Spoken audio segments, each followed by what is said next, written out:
Kenalkan, nama saya Nur Aminatul Ainia. Saya dari Prodi Agribisnis Fakultas Pertanian Universitas Brawijaya dengan NIM 2150401011111059. Nah, di sini saya akan menjelaskan terkait kegiatan yang saya lakukan selama magang di PTPN 1 Regional 5 Kebun Bangelan, Bantaran.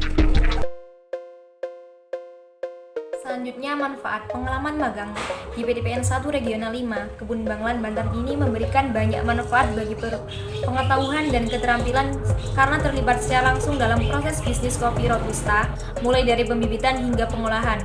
Selain itu, saya juga belajar membangun relasi yang lebih luas dengan para pekerja dan masyarakat.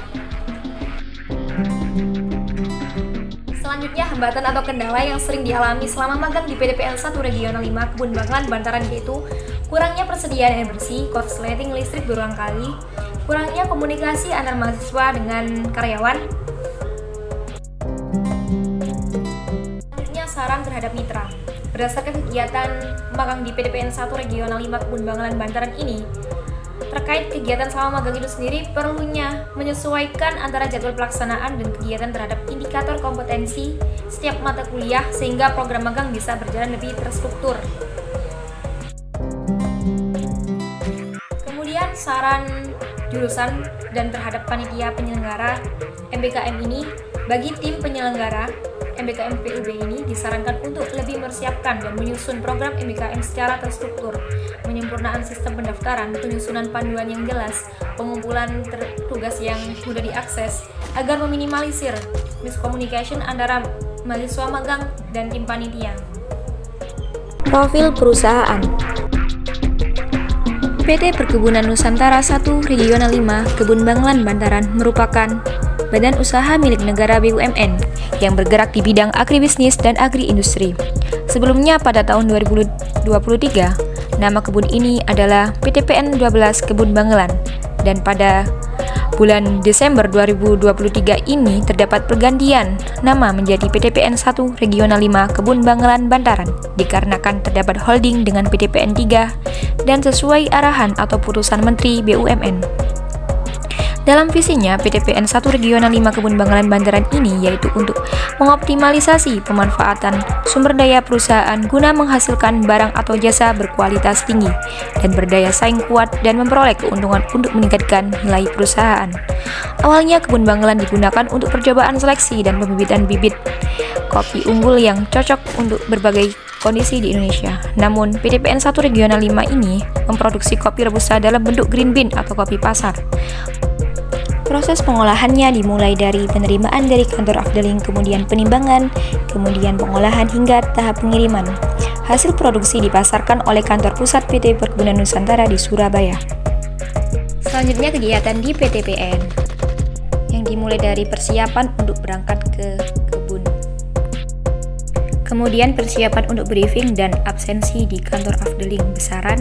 Kemudian berangkat ke kebun untuk melakukan kegiatan di kebun. Semangat pagi!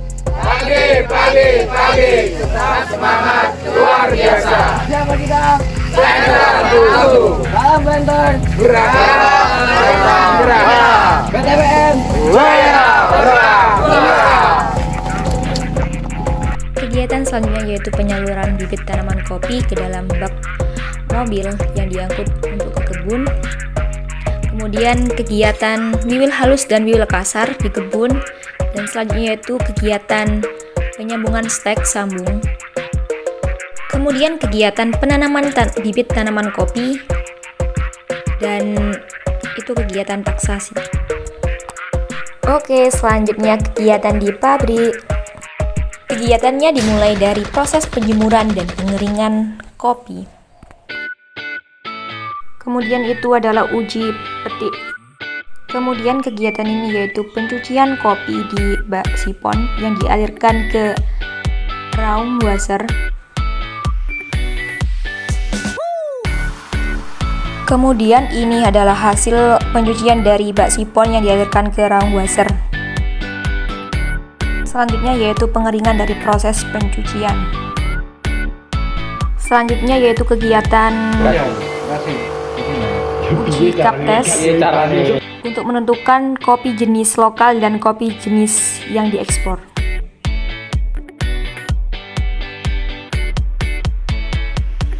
Oke, kegiatan selanjutnya yaitu di kantor induk.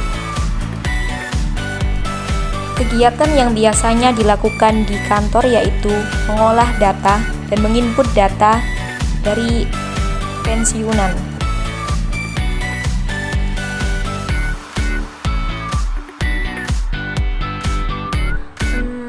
Capaian pembelajaran selama melakukan kegiatan magang di PDPN 1 Regional 5 Kebun Bangalan Bantaran.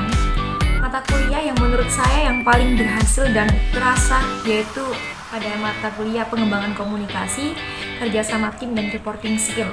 Nah, terdapat perubahan pada 3 aspek, yaitu aspek kognisi, afeksi, dan psikomotorik.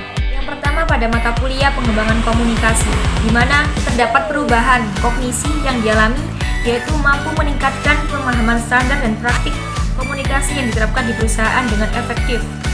Kemudian pada aspek afeksi itu terdapat perubahan, yaitu mampu mengembangkan sikap yang lebih positif dan bertanggung jawab terhadap tugas dalam kelompok kerja.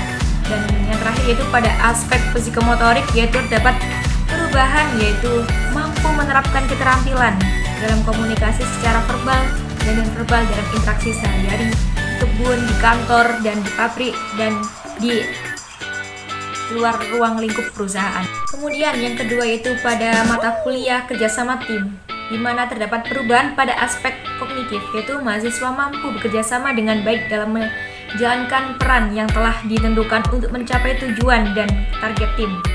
Pada aspek afektif, itu mahasiswa itu mampu menunjukkan sikap keterbukaan, berempati, dan menghargai pendapat orang lain ketika kerja kelompok dan menjalankan tugas lainnya. Sedangkan dalam aspek psikomotorik itu, mahasiswa aktif berdiskusi dan mengevaluasi melalui presentasi tugas mingguan yang dikerjakan dalam kerja kelompok, serta menunjukkan keterampilan komunikasi yang efektif untuk pengorganisasian dalam tim. Kemudian pada mata kuliah yang ketiga yaitu reporting skill, di mana terdapat perubahan pada aspek kognitif, yaitu mahasiswa dapat mengorganisasikan informasi dan mengidentifikasi kegunaan laporan yang diterbitkan oleh perusahaan PDPN 1 Regional 5. Dalam aspek afeksi, perubahan yang terjadi yaitu mahasiswa mampu menganalisis dan menyusun laporan secara efektif, terstruktur, dan mudah dipahami, serta menyadari bahwa pentingnya pelaporan dalam dunia kerja. Selain itu, mahasiswa juga meningkatkan keterampilan dalam mengumpulkan dan menganalisis dokumen. Sedangkan capaian pada aspek psikomotorik adalah mahasiswa mampu menginput data perusahaan secara teliti dalam penyusunan laporan agar validitasnya terjaga. Contohnya yaitu kegiatan di kantor, yaitu menginput data pensiunan.